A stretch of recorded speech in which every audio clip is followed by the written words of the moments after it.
Hello' everyone, এয়া মই দেউতাৰ ঘৰত আৰু এয়া আমাৰ বাৰীখনৰ মাজেৰে সৰুকৈ এটা ডং বৈ গৈছে।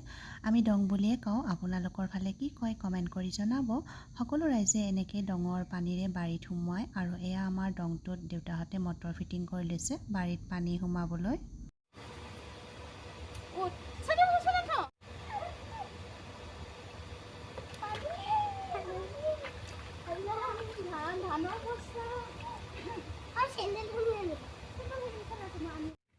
এয়া মাৰ পিছে পিছে আমিও আহিলোঁ। মায়ে ৰঙালাওৰ গুটি ৰুবলৈ আহিছিলে বাৰীত আৰু এইফালে ভাইটিয়ে বহুতো কিবাকিবি গছৰ পুলি ৰুইছে বাৰীখনত। আজিকালি ঘৰলৈ তেনেকৈ অহা নপৰেই। দেউতাই ফোন কৰি মাতি পঠিয়াইছিল থিয়েটাৰ চাবলৈ। আহিছিলোঁ এদিনৰ কাৰণে, পিছে দেউতা আৰু মায়ে জোৰ কৰি থাকিবলৈ ক'লে আৰু এদিন। আৰু এইফালে ভিডিঅ' কৰোঁতে কৰোঁতে পৰিবলৈ ওলাইছিলোঁ। মা দেউতাৰ মৰমৰ সমান জানো কিবা বস্তু আছে, তো সিহঁতৰ কথা ৰাখি আৰু এদিন থাকি দিলোঁ। আৰু এইজনী মোৰ কিউট ভাতিজীজনী। আৰু আজি ভিডিঅ'টো ইমানতে সমাপ্ত কৰিলোঁ। Bye bye.